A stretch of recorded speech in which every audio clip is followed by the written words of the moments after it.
Hello, this is Nate Novosel, author of The Meaning of Life, and I'm here reading my blog posts. This one is actually my top download of all time to date. It's titled 8 Types of People Who Don't Find Life Meaningful.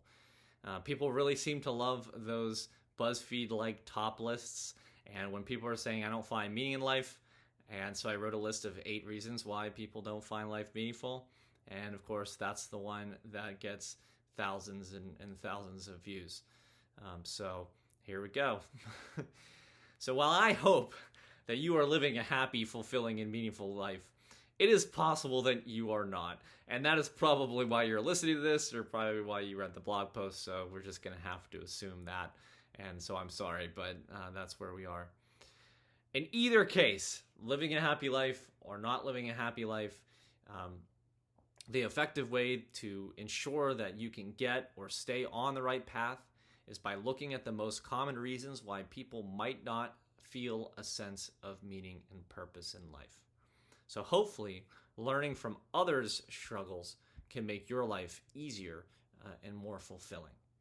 So in the blog post I write below are 8 examples, but the following that I'm going to go through are 8 examples of people who may not find meaning in their lives, including their situations and their reasons for not finding meaning.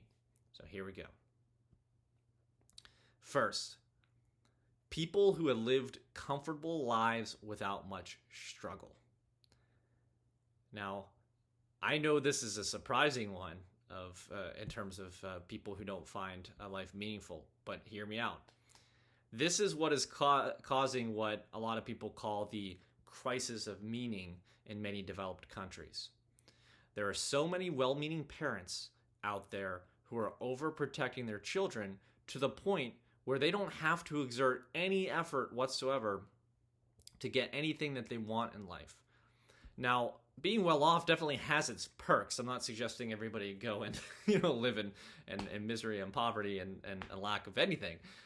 But people who have never had to work for anything have also never felt the sense of happiness, meaning, and fulfillment in creating something and working hard to attain a goal and getting better or taking a big risk and seeing it finally pay off.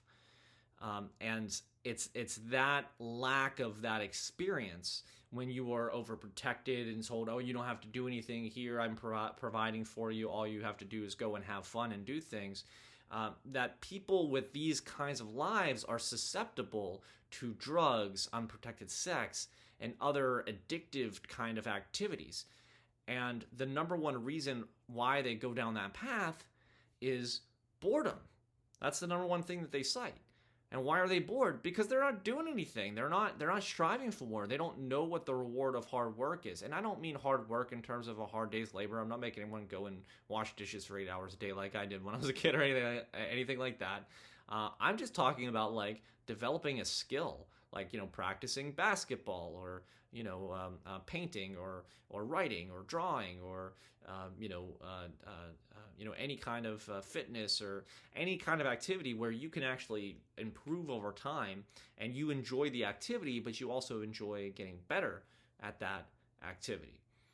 And so people who have had to work hard to achieve goals will feel much more meaning than those who haven't.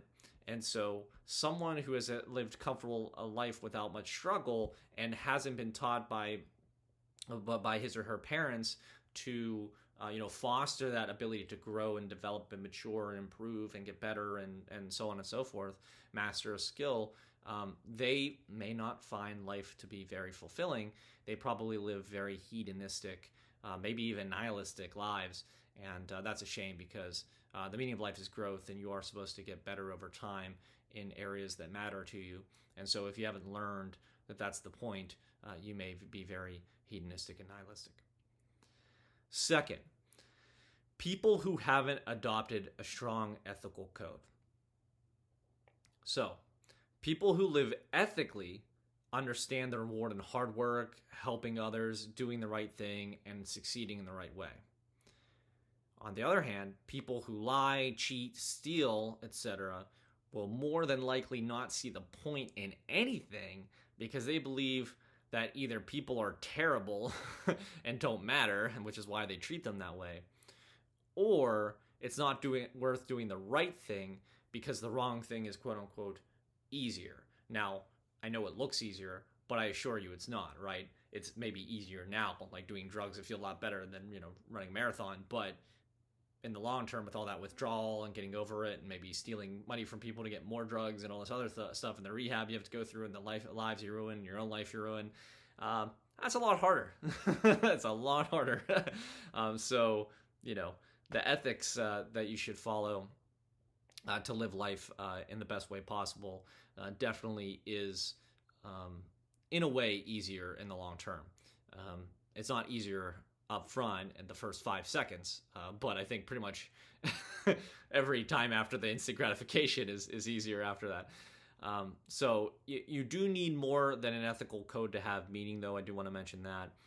But it is hard to find anything you do in life meaningful if you know you attained it in the wrong way, like at someone else's expense, for example. So I'm not saying that ethics give you meaning, but if you don't have a strong ethical code, that lack of ethics will take away meaning. And if you wonder how that is a thing or how that works in real life, just look at the fact that it just happened now and when I'm recording this, the Baseball Hall of Fame, that some folks weren't voted in because they were in the steroid era. And why weren't they voted in? Because they didn't do it ethically. They didn't do it the right way. They used steroids. They cheated to win, and they disgraced the game, whatever you want to call it. They didn't follow rules that people believed were important to make the game, have integrity. And so they don't believe that those records have meaning, and therefore don't want to recognize them by putting those individuals in the Baseball Hall of Fame. So while ethics aren't the only thing necessary to have meaning, if you don't have ethics, it takes away the perceived meaning from other people, the perceived significance of whatever it is you do, because you didn't do it the right way. Next, people who lack drive and motivation.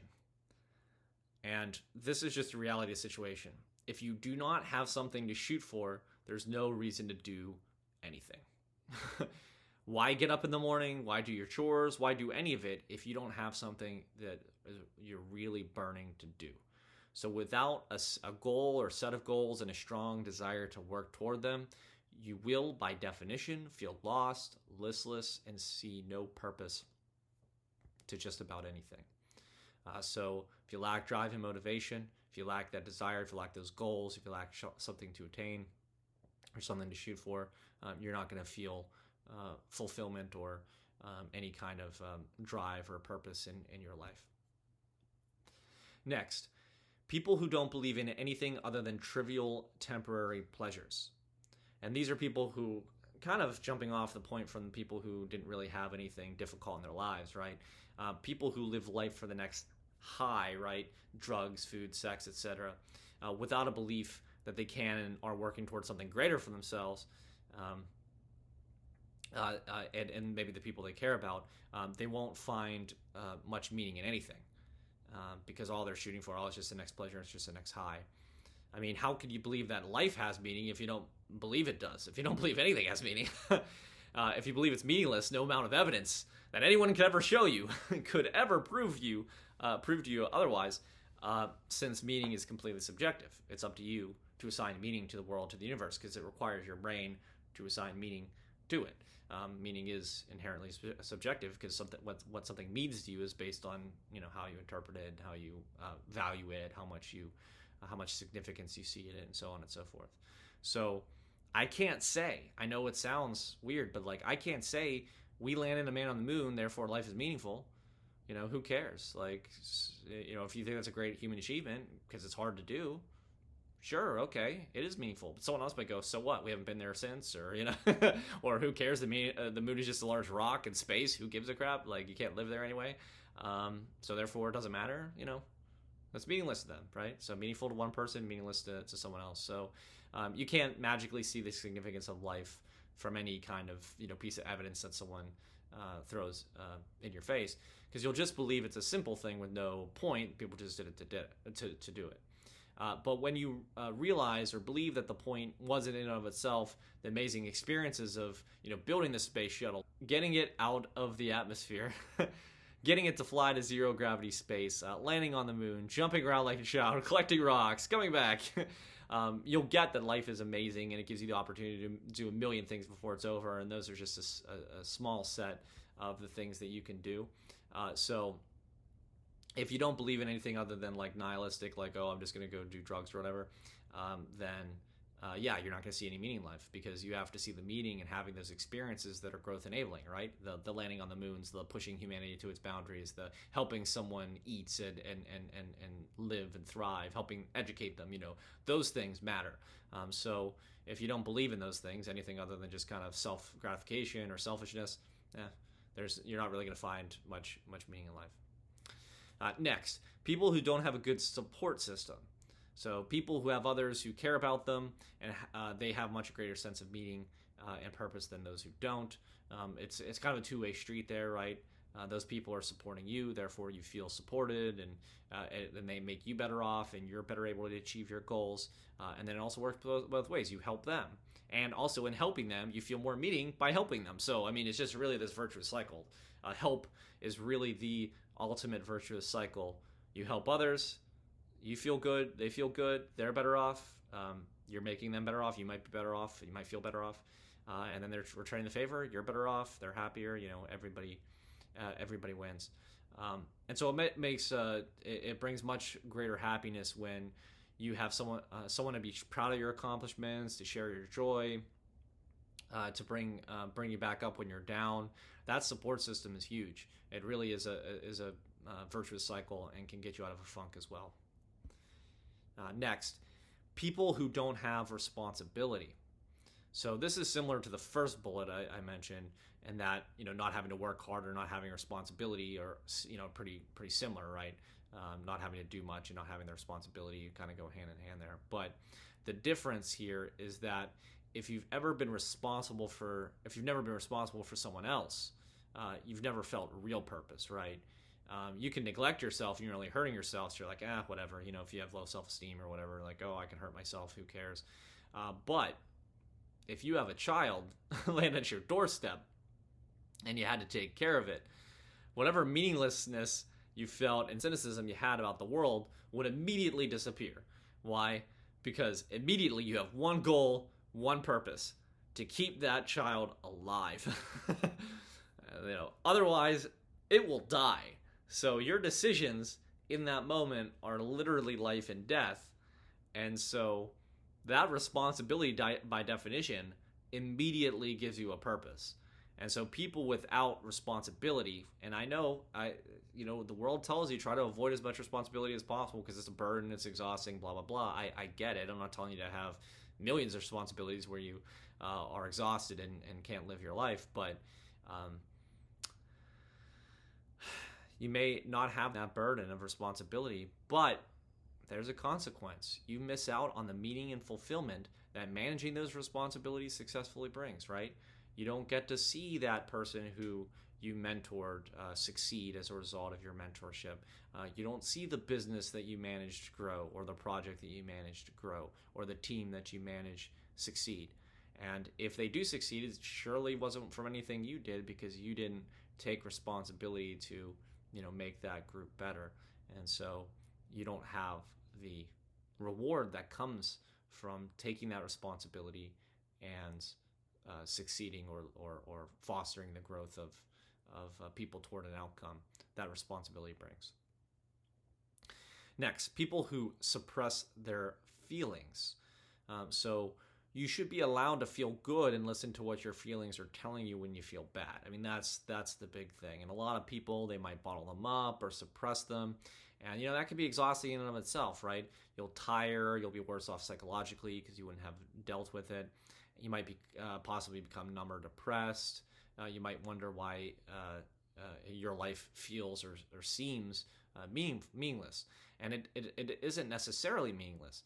It just feels that way because you either feel nothing and you bottle up your emotions or whatever, and so you're kind of numb, or you feel hopeless, right? So it's like, I feel bad and I don't know why, and I'm never going to get any better.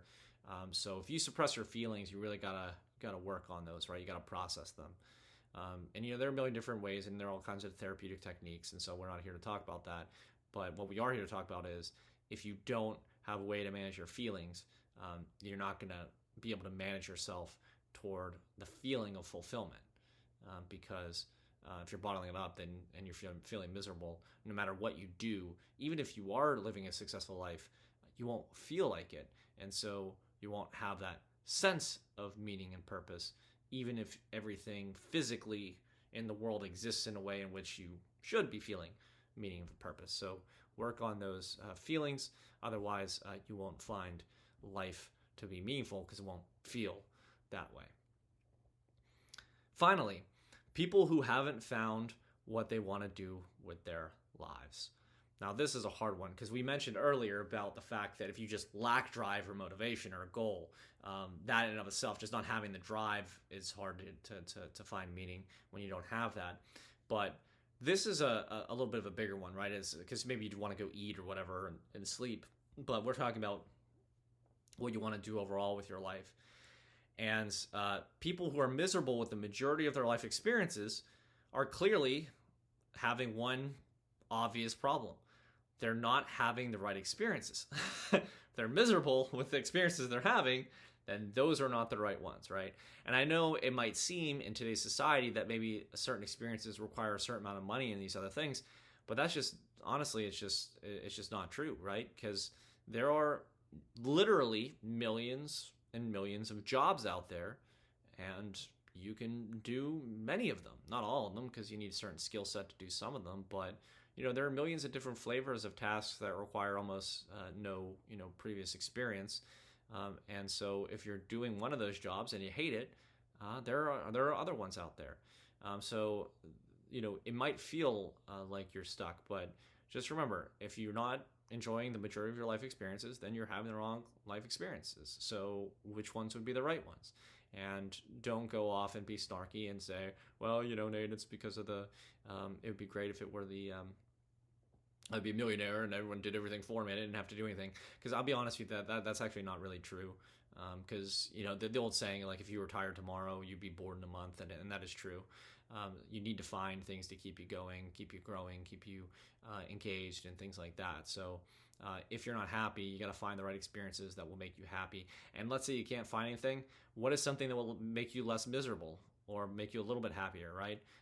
If you get there's that book by Dan, I think his name is Dan Harris, 10% happier, or the idea that if you just make yourself 10% happier, he did things through like meditation and such, that over time it can compound, right? There's another book, I forget the name of it, but it's like the 1% rule or effect or something, where like if you get better 1% by 1% every day, then, well, if you 1% every day over 365 days would theoretically be 365%, not counting compound interest. So if that accumulated, it'd be a lot more than 365, because, be 1%, and, then the second percent would not just be 2%, but it'd be like 2.0, 1% or whatever it is. And so it'd be 1% and 1% as well.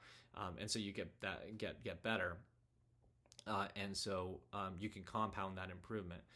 So getting a little bit better will lead to getting a lot better over time. But anyway, alternatively, if they like their experiences but don't have a goal, or don't like the experiences that are working toward a goal that they don't care much about, then they're going to be in trouble. They're not finding the right thing that they want to do with their lives, or they're not finding meaning in the things that they are doing. So you got to make sure that you find experiences in your life that you enjoy.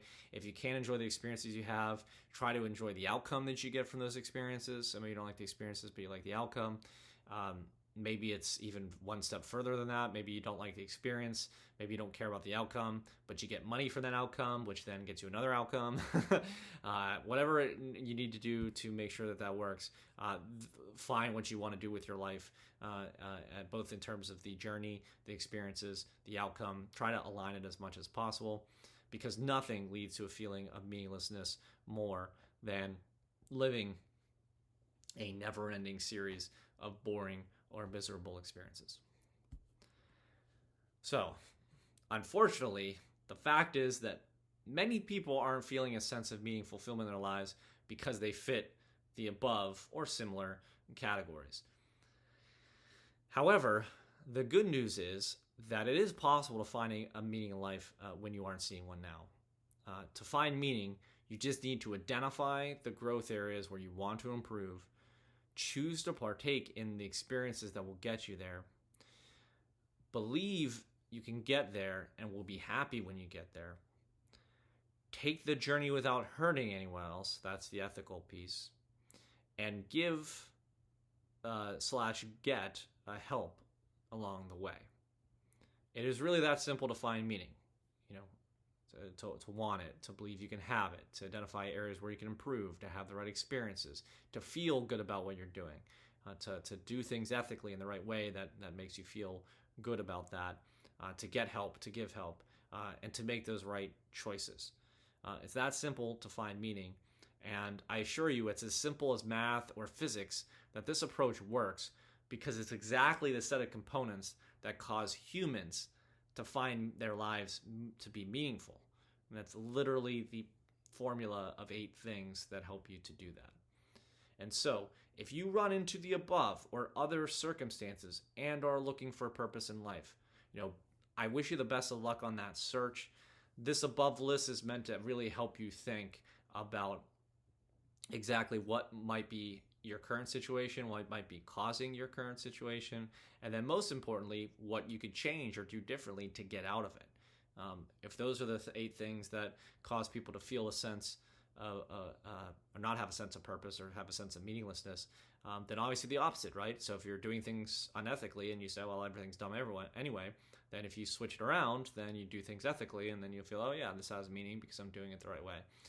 So just flip it around and adopt those ethics, adopt those desires, adopt those beliefs that are going to turn it around for you. Now, I just want to be clear, there's nothing necessarily wrong with being in any of those situations. Life happens and you run into something, and then one thing leads to another and you're in this situation. But just remember that you might be struggling to find meaning in those situations for the reasons highlighted above, or as we just said. And so do the best you can. If you're identifying any of those 8 items that apply to you, to start to flip them around. Find things you want, find things to strive for, do things ethically, those kinds of things. And it'll start to turn your life around, and you'll start to switch from being one of those types of people who don't find life to be very meaningful to one who's starting to find their meaning and purpose in life.